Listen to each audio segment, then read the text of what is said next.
नमस्कार भाइयों बहनों।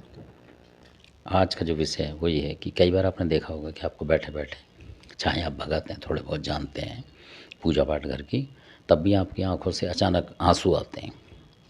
उबासी सी आएगी कई बार, और उबासी भी नहीं आती तो कई बार आंसू अपने आप ही आपके आते हैं। मान लीजिए आप घर में किसी देवी देवता को याद करें तो आपके आंसू आ रहे हैं। तो इसके दो कारण होते हैं। एक तो ये होता है कि आप जिसकी पूजा पाठ कर रहे हैं, ध्यान लगा रहे हैं, अगर भगवान का, मान लीजिए किसी शक्ति का, ये उस समय हो जाता है।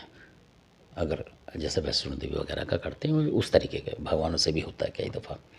पर जो इसका मेन कारण है, अगर आप घर की पूजा पाठ भी कर रहे हैं, मान लो घर की भक्ति करते हैं देवी देवताओं की, तब आपके साथ ये हो रहा है, तो उसमें ये बात होती है कि जो आंसू आते हैं कई बार, आप जैसे मंत्र पढ़ रहे हैं, आप अपने घर की रक्षा का, सुरक्षा का कोई मंत्र पढ़ रहे हैं, आपने देखा होगा आपने आंसू से चलते हैं, मतलब बार बार पानी निकलेगा, आंसू नहीं कह सकते उसको, पानी गिरता है, आप पहुँचेंगे फिर वो भर जाएगी, आँख निकलेगा, मतलब अचानक।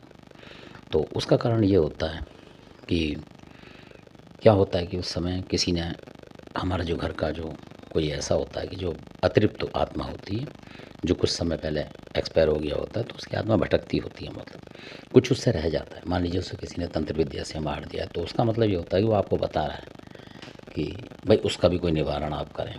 ऐसा भी होता है कई बार उसकी कोई इच्छा अतृप्त रह जाती है, तो ये उसके सिम्पटम है। तो आपको पता लगे, फिर आप उसको ध्यान करें, उस जो भी एक्सपायर हो गया आपका अपना घर का परिजन, तो उसका ध्यान करें, तो वो आपको सपने में बताएगा कि उसकी क्या इच्छा थी। तो ऐसा हो जाता है, मान लीजिए किसी ने उसको तंत्र विद्या से मार दिया, तो उसकी इच्छा करेगी कि आप लोग भी उसको मतलब नुकसान करें।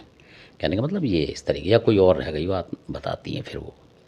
तो आप इस चीज़ का भी ध्यान ज़रूर रखें, भूल में ना रहें, मतलब आप ध्यान रखें कि कौन सा ऐसा परिजन है जो किसी अभी बीमारी में चला गया है, उसके बाद आपके साथ ये ज़्यादा हो रहा है। तो आप ध्यान करें कि वो आपको याद करता है कि इन्होंने मेरे लिए कुछ करना चाहिए था पर कर नहीं रहे हैं, ऐसा। तो यही जानकारी देनी थी। आशा करता हूँ आपको जानकारी अच्छी लगी है, तो इसको सब्सक्राइब करें, शेयर करें, लाइक करें। आपने वीडियो देखा इसके लिए बहुत बहुत धन्यवाद।